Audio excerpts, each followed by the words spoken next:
Georgia and number 7 Baylor. As this is the media teleconference with the head coaches, we're not going to waste any time. We'll jump right into it. We're going to start with Coach Kirby Smart. Coach Smart, if you could please start off with a brief opening statement, and then we'll open it to questions.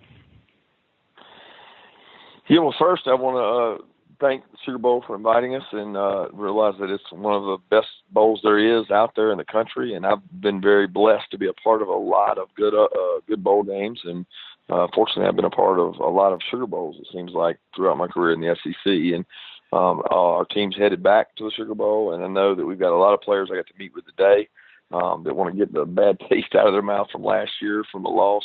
So excited for the opportunity, and we got a lot of respect for the Baylor football team that we'll be playing. We got to watch them play several times this year, and got tremendous respect for the way they compete and the season they've had. Thank you very much, Coach. Dorothy, we'll now open it up to questions.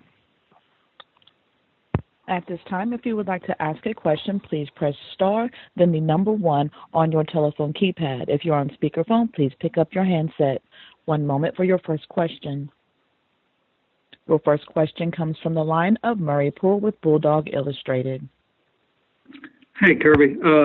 Can you tell this early how many injured players? You had 5 or 6, I know, go down on the field last night, and how many might possibly be back for the Sugar Bowl? I know, of course, Blaylock will definitely be out, but how do you see the others as of this moment?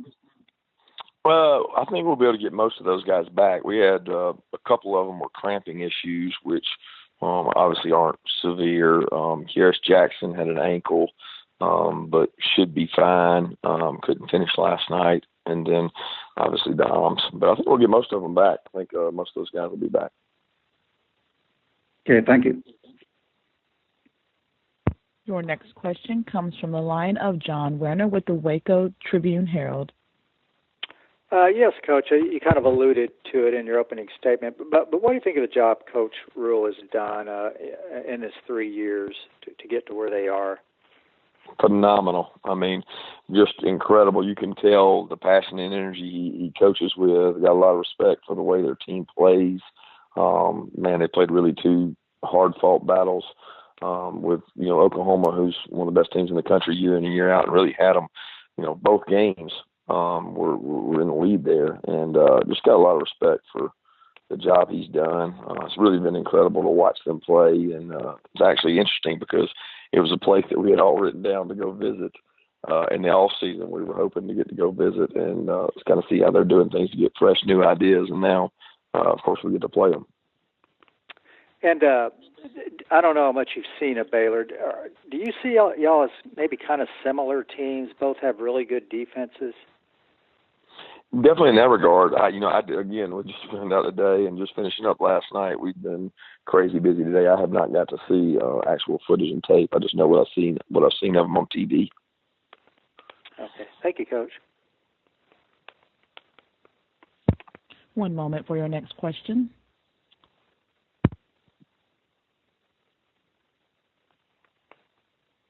Your next question comes from the line of Steve McGrady from the Associated Press. Just checking on Lawrence Cager's potential availability for the game. And also, I was wondering, have you noticed any difference in the reaction your team has to this Sugar Bowl berth this year compared to maybe the way y'all reacted this time last year when you knew you were going to the Sugar Bowl? No, I didn't notice the difference in the finding out of the bowl game. It's similar. I mean, we had a loss last year, in the SEC championship game, and kind of felt like we knew where we were going had we lost either game. But as far as Cager's availability, it's very doubtful that he'll be able to play. Thank you. Your next question comes from the line of Mike Griffith with AJC.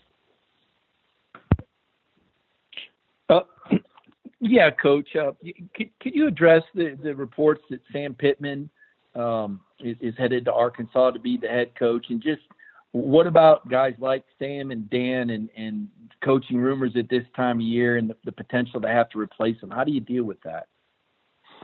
Yeah, it's always the nature of the beast. You always hear rumors flying around and different things coming around. You'll never know what's to be true and what's not. And, right now we're focusing on the Sugar Bowl and getting ready for it.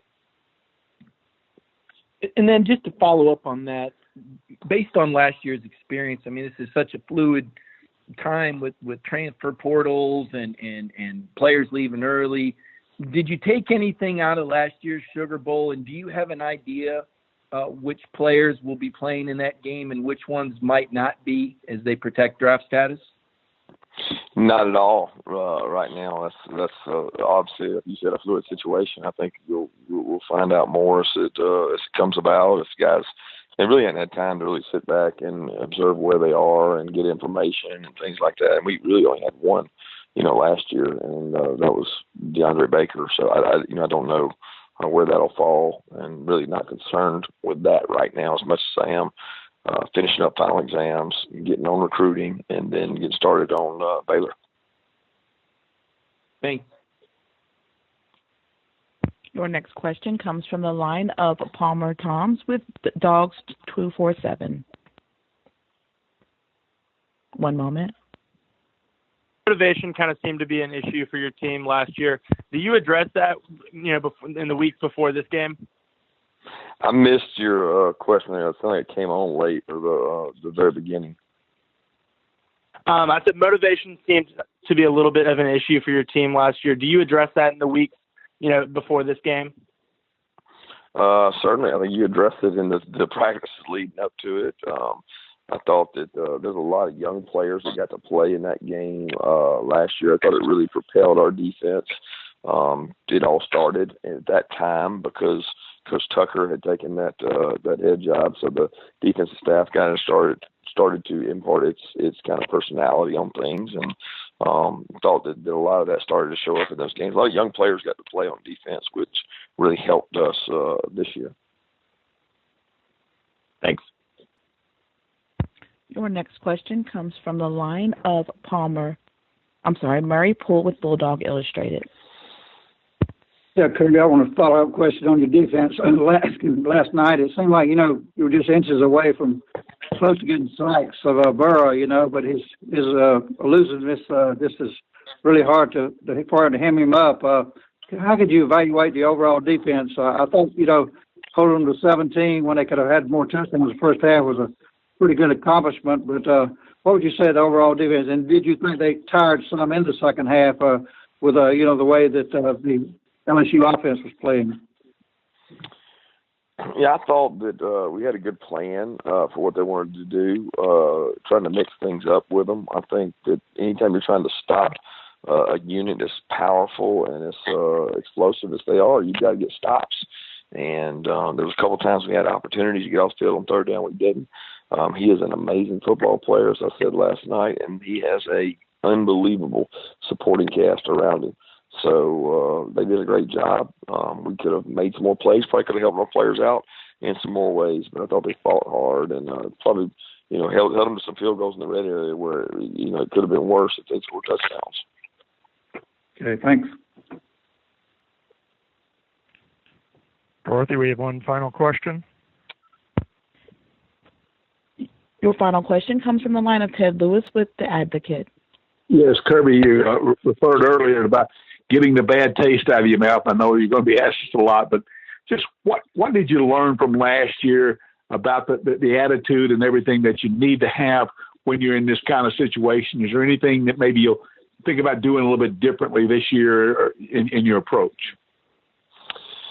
Yeah, I think we learned a lot of things. First thing we did is when we got back last year, we had a bunch of notes written up by every coach and every support staff member of things we could do better or different to put ourselves if we were in that situation again. If you're playing in a non-playoff situation, and we've got some ideas. We'll look at those. Like I said, we've barely been 24 hours out of the other one. And bottom line is, it's your job to go play in a football game. You get a great opportunity.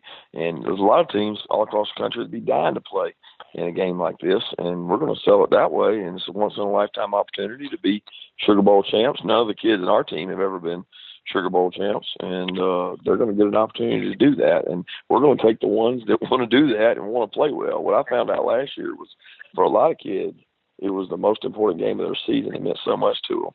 And then maybe for some others, it didn't. And you got to take the guys that are engaged and excited about playing, because that matters a whole lot more than how good they are. Thank you very much, Coach. Thank you. Thanks, Coach. Thanks a lot for taking